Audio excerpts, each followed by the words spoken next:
Olá, queridos irmãos e amigos.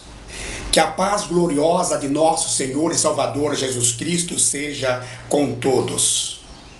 Nós vamos dar continuidade ao nosso estudo.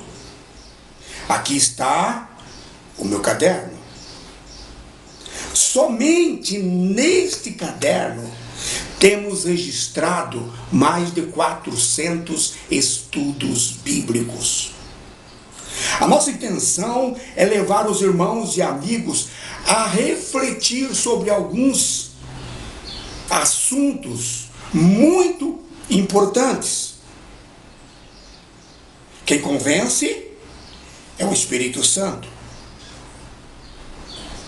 Portanto, vamos direto ao nosso estudo de hoje. Queridos irmãos e amigos, prestem muita atenção no que eu vou lhes dizer.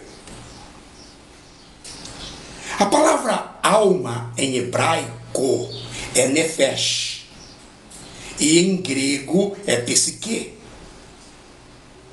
Essas duas palavras aparecem mais de 800 vezes nas Escrituras. Outro detalhe muito importante mesmo, é que quando a Bíblia fala de alma, com toda certeza mesmo, está falando de pessoas, vida, e não vidas, e sentimentos, e não de morte. Entenderam? Nós vamos confirmar a veracidade desse fato. Ou melhor, nós vamos confirmar o que estamos dizendo lendo alguns versículos. Nós vamos ver, primeiramente, quando a Bíblia fala de alma, referindo-se a pessoas. Nós vamos ver quando a Bíblia fala de almas, referindo-se a pessoas. Por gentileza, abram suas Bíblias no livro de Gênesis, capítulo 16, versículo 16. A Bíblia diz: esta é a palavra que o Senhor tem mandado. Colhei dele cada um conforme o que pode comer. Um gomer por cabeça, segundo o número das vossas almas. Segundo o número das vossas almas. Cada um tomará para os que se acharem na sua tenda. Deus, o Todo-Poderoso, está falando aqui a respeito do maná. E diz que era para colher apenas um gomer por cabeça, segundo o número de vossas almas. Isto é, segundo a quantidade de pessoas que estavam em cada tenda. Almas aqui está se referindo a pessoas. Em Gênesis capítulo 46, versículo 18, a Bíblia diz que 16 almas ou pessoas que eram filhos de Zilpa, Labão deu para Leia e Jacó. 16 almas ou pessoas que eram filhos de Zilpa, Labão deu para Leia e Jacó. Aqui a Bíblia está se referindo a pessoas. Almas está se referindo a pessoas. Em Josué capítulo 11, versículo 11, quando Josué invadiu Azor, está escrito: e toda alma que havia nela, que havia na cidade de Azor, feriram ao fio da espada e totalmente a destruíram. Isto é, e toda alma E toda pessoa que morava na cidade de Azor foi ferida ao fio da espada.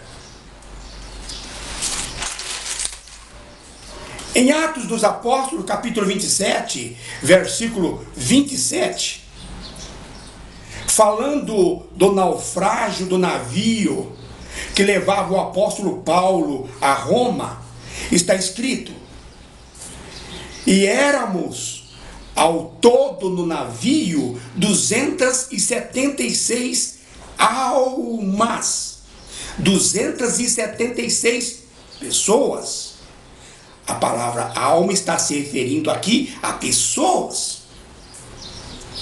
O apóstolo Paulo, falando sobre a submissão às autoridades, no capítulo 13, versículo 1 na carta aos Romanos, escreveu: toda alma, toda pessoa esteja sujeita às potestades superiores.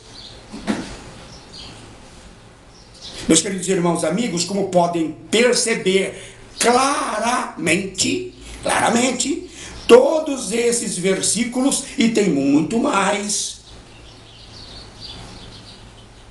a palavra alma é usada referindo-se a pessoas. Certo? Agora vamos ver, através da Bíblia, a palavra de Deus, quando a palavra alma refere-se à vida de uma pessoa. Quando a palavra alma refere-se à vida de uma pessoa. Em Êxodo, capítulo 4, versículo 19, está escrito: Deus disse para Moisés: volta para o Egito, porque todos os que buscavam a tua alma morreram. Isto é, volta para o Egito, porque todos que buscavam tirar a sua vida morreram. Em Gênesis capítulo 35, versículo 18, a Bíblia, falando sobre a morte de Raquel, está escrito: e aconteceu que, saindo-se-lhe a alma, saindo-se-lhe a vida, morreu. E chamou seu nome Benoni, mas seu pai o chamou de Benjamim. Em Ezequiel, capítulo 18, versículo 4, está escrito: eis que todas as almas são minhas. Deus falando: eis que todas as vidas são minhas. Como a alma, a vida do pai, também a alma, a vida do filho. A alma que pecar, essa morrerá. Aqui está falando de pessoas. De pessoa, a pessoa que pecar morrerá. Em Gênesis capítulo 2, versículo 7, a Bíblia diz que Deus soprou nas narinas do homem e o homem se transformou numa alma vivente. Isto é, num ser vivente, num ser com vida, numa pessoa.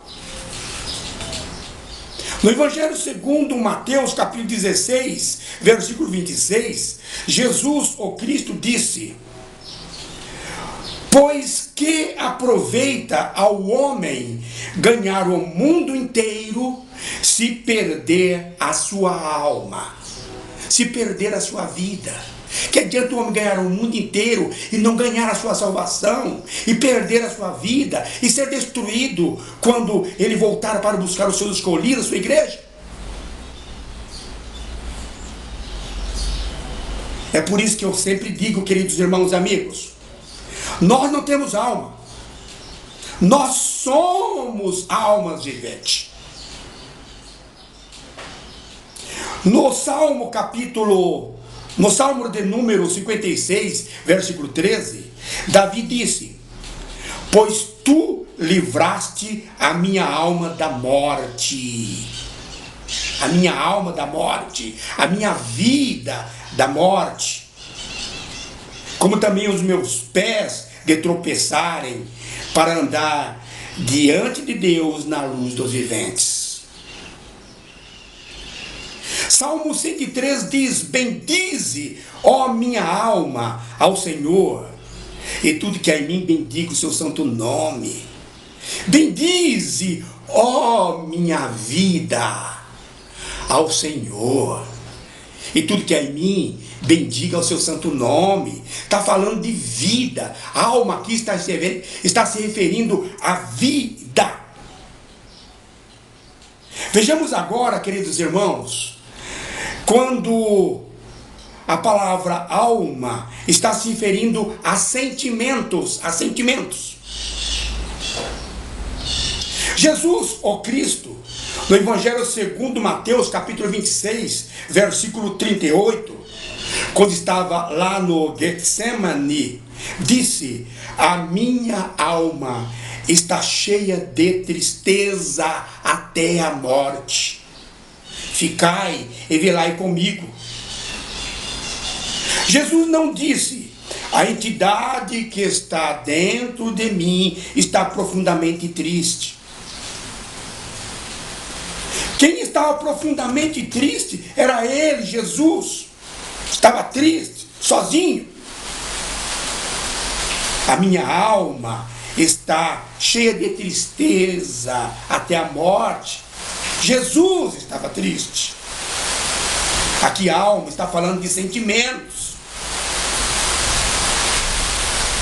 No Salmo de número 69, versículo 1, quando Davi estava sofrendo muito, disse: livra-me, Senhor, pois as águas entraram até a minha alma.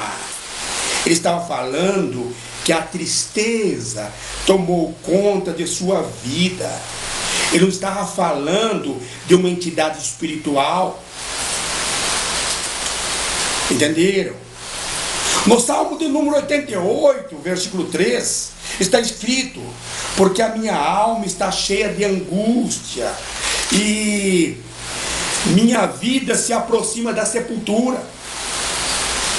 O Salmo está dizendo que a tristeza, a angústia era tão grande que se continuar, vai acabar morrendo. Ia acabar morrendo.